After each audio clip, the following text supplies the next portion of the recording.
What up, what up? As a service to my followers and anybody and everybody that may benefit from this, and in recognition of Cybersecurity Awareness Month, I'm going to expose some scammer email and hacker attempts here. So I have here an invoice from a scammer slash hacker that I also got an email from yesterday as well. And I thought this would be a perfect opportunity to kind of show what scammers do. I'm a little surprised that people fall for this, but I'm going to show you some obvious red flags here. Okay, first of all, the first thing let's start from the top and work our way down. We have no subject. That's weird from the start. Second thing we have an email that contains a supposed invoice about a payment from a company, McAfee, supposedly. Except the name that it comes from is Kenton Ethel. So why would, that doesn't make any sense right there, right from the start. Then we have, under the to category, we see multiple emails. And if you expand this, and I'll post a screenshot of that in here. If you, here, one of the next slides will show it. If you expand it, you'll see it's a huge list of emails. So right off the bat, we can see that there's a lie, an obvious lie right in our faces here. And that is that this particular invoice is claiming that I had $500 taken out of my bank account, and yet it's being sent to a huge list of people that all got the same receipt. So all these same people, it doesn't make no sense. Then look at the phone number. It's not an 800 number. It's 805. When you call the dude, he doesn't even say like, blah, blah, blah, blah, blah, McAfee. He just says, when I called him, he was like, hey, this is Dave. And I was like, aren't you with McAfee? He's like, yeah. The people that must fall for this are really gullible. I don't want to be mean, call them idiots or whatever. Just some people are just trusting. Then we look at the list of emails here. We can see a lot of people. I still am going to do this, but I haven't done it yet. I was going to take all those email addresses down and actually send them an email and just say, hey, you guys, a scammer has sent you an email and tried to scam you. Just letting you know, and just post a link with a video, and I haven't got around to doing it yet. I stopped to cook breakfast, but I'm going to do that.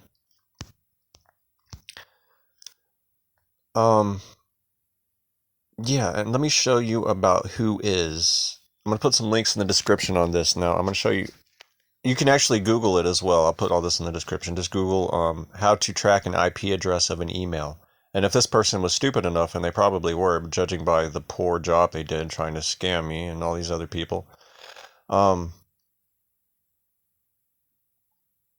you should be able to get their IP address from the email, unless they're using a VPN to mask that. Now, he also directed me to a website called helpsec123.site. Do not go there. When you go to this website, it will give you it'll give the attacker your IP address. An IP address is like a phone number attached to it's like the driver's license of your device. And if somebody has that number, that's the first thing the hacker needs to get into your system. Assuming he doesn't have a way to physically get a backdoor into your system.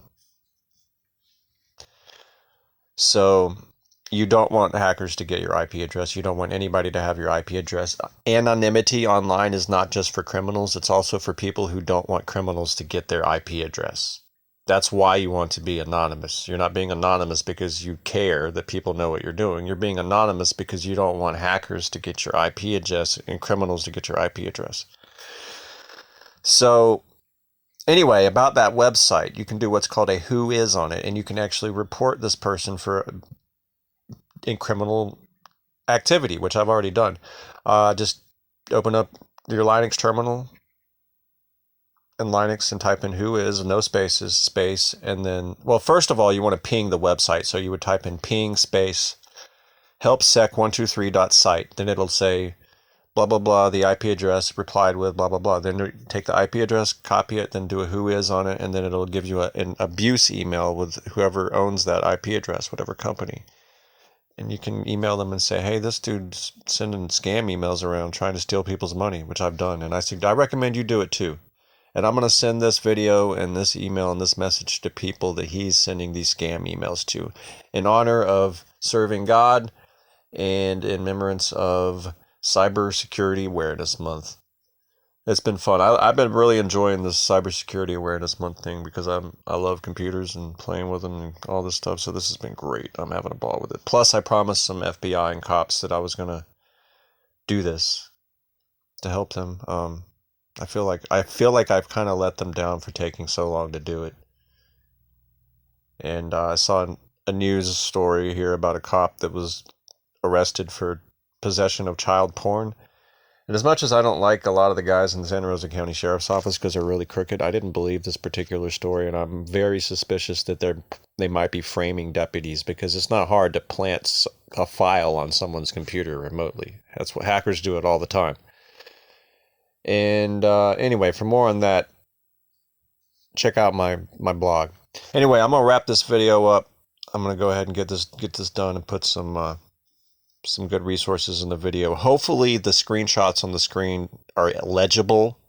If they don't turn out legible, I apologize, but I will put links in the description to the screenshots so you can see them. And I promise the ones that I link to will be legible because I've already tested them.